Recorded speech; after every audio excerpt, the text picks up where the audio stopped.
I've been sitting here for about 15 minutes, trying to figure out how to start this.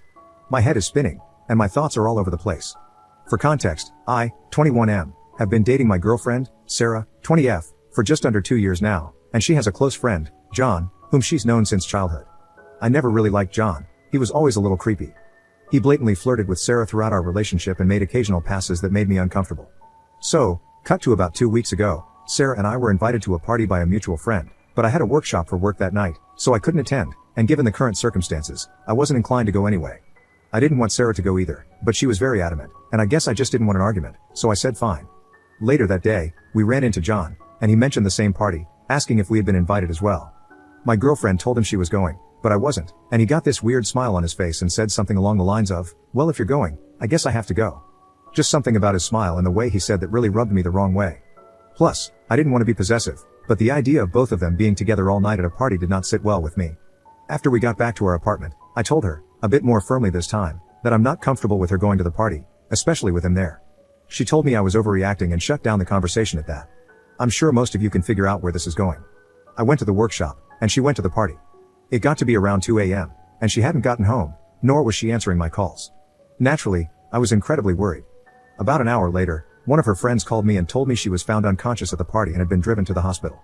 It was said that she was severely snuggled by John against her will, and she had and still has traces of large bruises around her neck and other parts of her body, as well as scratches and gashes. After spending 2 days, including that night, at the hospital and talking with the police, I took her home. She told me John had slipped something in her drink and dragged her upstairs where it happened in one of the bedrooms. She was an absolute mess, she didn't want to go outside, she wasn't eating, and she had terrible nightmares. I did everything I could to comfort her through this process. I was devastated for her and hated to see her like this, but, and I know this makes me sound like a terrible person, I kind of told her this would happen. I just couldn't get the fact that I tried more than once to dissuade her from going to the party, specifically expressing my discomfort with her being with John, out of my head. I feel like I could have done more to protect her, and she should have listened to how I felt. Important side note, it turns out John is literally living garbage. After what happened, we both felt it was best to seek justice. There were substances in her system and all the physical indications of a struggle. We immediately filed a restraining order, and the police opened an investigation.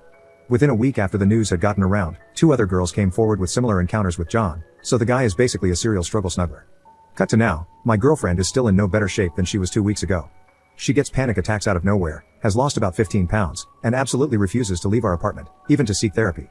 I was committed to taking care of her and being there for her, but I got a call from one of my close friends, Sam, this morning. It was a long conversation, but it basically boiled down to him, as well as many others at the party that night, saw Sarah flirting with John throughout the beginning of the party. According to him and people he had been talking to, she was, at the very least, matching if not being the initiator in these exchanges with John. He also recounts that she wasn't super intoxicated or seemingly that out of it, and worst of all, many saw her holding John's hand and taking him upstairs. At this point, I feel like I want to vomit. He told me he wanted the situation to cool down a bit before telling me and was going to inform me after the party about what happened. However, with her being taken to the hospital under the circumstances, he didn't feel it was the right time. I decided not to assume anything and asked her about the specifics of what happened that night. She tried to tell me the same thing, that she wasn't mentally there and was dragged to a bedroom, but when I told her what Sam had informed me, the color completely drained from her face. She started to panic, and I did my best to calm her down, but it was at least 30 minutes before she could catch her breath to speak. She was sobbing, but she was coherent enough to understand and basically confessed to cheating on me. She said she was tipsy and hadn't been out for so long, so she wanted some adventure. She admitted she was the one who took John to the bedroom and wasn't dragged there against her will. She kept apologizing and saying it was a terrible mistake, and that nothing else was a lie, he did do it against her will. I believe the last part. As far as I can understand now, it was when they were in the bedroom fooling around that he slipped something to her that made her feel out of it, and then he forced himself on her. I don't know what to do anymore. I left to stay at Sam's for a couple of days. She was snuggled, but to me, everything before that indicated she was still intending to cheat and actively cheating on me. I am devastated, and I don't even want to look at her right now. She lost her job due to COVID, and I pay rent for the apartment where her name isn't on the lease and groceries. She has become completely emotionally dependent on me in the past few weeks. If I were to break up with her, she would have nowhere to go, and as much as I resent her, I don't want something terrible happening to her. Please help, I don't know what to do. Update 1. Oh boy, I wish I could say things have gotten clearer in the past week, but honestly, it's been a total clusterflop, and it's only gotten worse. I spent a few days at Sam's, reaching out to friends, trying to get a clearer picture of what happened that night before going back to talk to Sarah. I got told the same story multiple times, that she was the one who started flirting with John and led him upstairs. I should say right now, in my first conversation with Sarah confronting her, she didn't explicitly say she had intended to sleep with him that night, she just confirmed she took him upstairs. She was basically having a panic attack throughout the entire conversation, so I had a hard time pushing for clarity. By this point, in my heart, I was trying to find any excuse at all for her to save our relationship, but my mind was telling me that the relationship was over, at least for the time being. Despite my obvious grief in losing a 2-year relationship, I decided I'd be willing to let her stay in my apartment rent-free, at least until the end of October to sort out other living arrangements and for support. It turns out that for about a year now, she started doing harder substances at parties when I'm not there, and her girls' nights out were often just her and some from our social circle, John included, going to a friend's apartment to take said substances. I was shocked, to say the least, and I didn't even know what to think at that moment. I just tried to ask her more about what happened on the night she was snuggled and if she was intending on cheating on me that night. She comes clean and tells me she did lead John upstairs, but swears she wasn't trying to sleep with him or anything. She just wanted substances. He told her it was one thing, but it ended up being something else. She told me he immediately started coming on to her, and she tried to fight him off, but she felt too weak to fight back. After consoling her for a while, I asked her about her relationship with John and what it was really like before, and if they did anything together prior to what happened that night. She admitted that they made out a few times before, around Christmas last year, but she promised it didn't go any further than that. She was begging me to forgive her, saying that she needs me in her life, and that she was just in a rebellious phase because of her upbringing. I didn't know what to believe anymore and still don't, to be honest.